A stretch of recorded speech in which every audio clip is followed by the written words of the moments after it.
Good morning, beautiful souls. Today is, I think that it's Wednesday, September 8th. We're just moving right along, aren't we? It's just blowing my mind.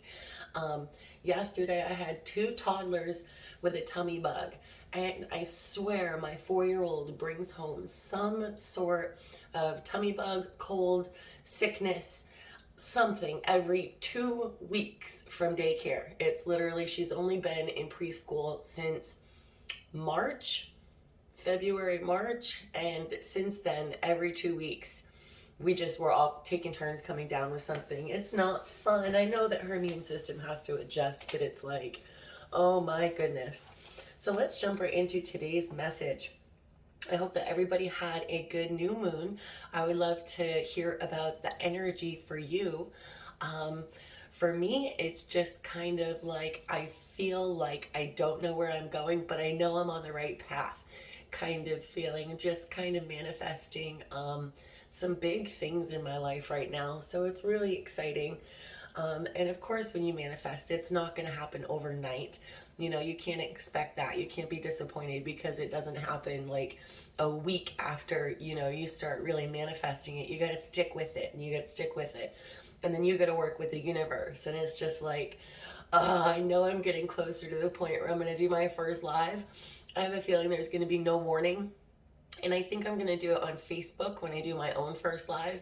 So one of these days, you guys are just gonna see like me randomly go on live, and I know it's coming. I just don't know when. So I'm super excited for that. I know it's coming. All right. So today we have number 25. Release the dark wound and let love live.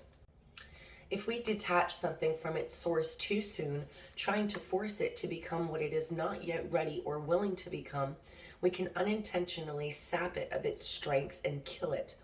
There is a dark wound in the consciousness of humanity which demands perfection and denies process.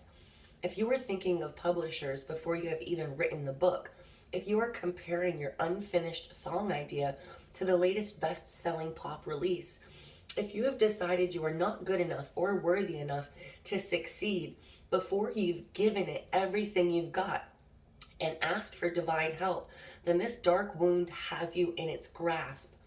You have to let go of the death grip of perfectionism and let yourself and your ideas live.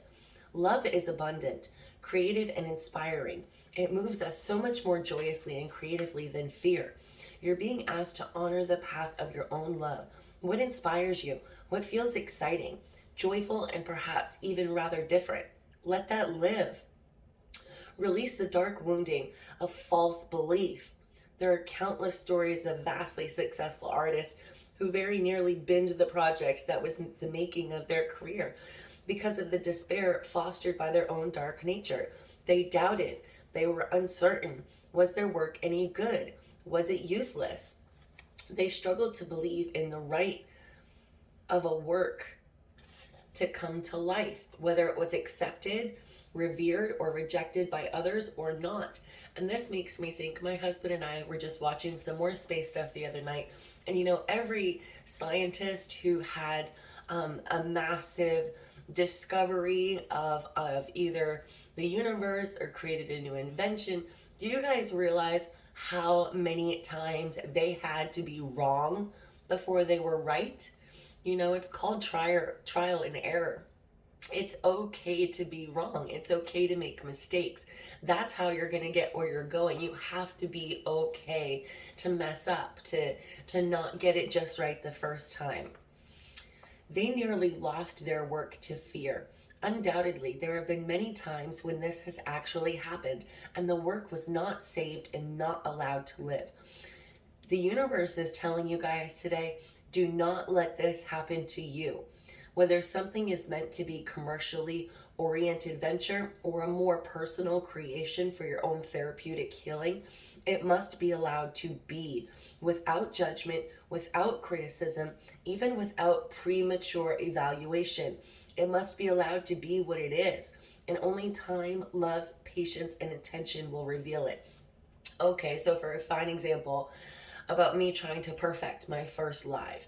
It's not about being perfect. It's not about comparing how I'm going to do to other psychics who go live and, watching a million of them to freak myself out first. It's not about that. It's about me. This is my own thing. And the universe is telling you that it doesn't have to be perfect, that you're doing it is what's going to make it unique and wonderful on its own. That's what's going to make it appreciated and accepted. Okay, so that's really important. I feel like this major transformation that you guys had last week, there's something new coming to the surface, and you're kind of afraid to mess with it, afraid of what other people will think. And you're being guided and being told, don't worry about what other people think, and don't take the time to try to perfect it. Okay, just as it is, it's put it out there. Don't wait more weeks and more months until it gets just right. Do it now. Don't waste any more time. Okay. And then we have the healing process here. Say the declaration below and out loud 3 times. Be in your heart and really feel what you are expressing. I now choose of my own free will to release all cellular memories and belief systems based on the dark wound of criticism, judgment, shaming, and fear, so that my creative, loving energy may thrive in a nourishing environment conducive to growth. Through all time and space, through all dimensions of my being, through unconditional love, so be it. I love that so much, guys, because it really is conditioned fear in us, that, that fear of rejection, that fear of what other people think. Even if we like to think we don't, we all care to some sort of a degree, but it has to be okay. It has to be okay to upset somebody, or for somebody to not love it as much as you do. What needs to matter is that you love it. The first time I go live, I need to love it. As much as it is for you guys, and I want you guys to enjoy it as well, it's for me, so remember that when you're doing your projects, your creative endeavors, starting your new businesses, exploring new avenues in your life, having new starts and new beginnings. Don't expect it to be perfect, okay? You're not going to become Mozart overnight, and that's okay. And what else do we have here? What you do today can improve all of your tomorrows. I love that so much, guys, because it's true. It might just seem like one day, just like another day, but it's up to you if you're going to do something today that's going to improve tomorrow, or if today is just going to be another day. So I'm going to leave that up to you today, but I implore you to really think about that and make a decision. Do something today. Do something today that is going to improve your tomorrows. All right. I hope you'll have a super awesome day. Love, light, and blessings. And I'll be back tomorrow. Bye.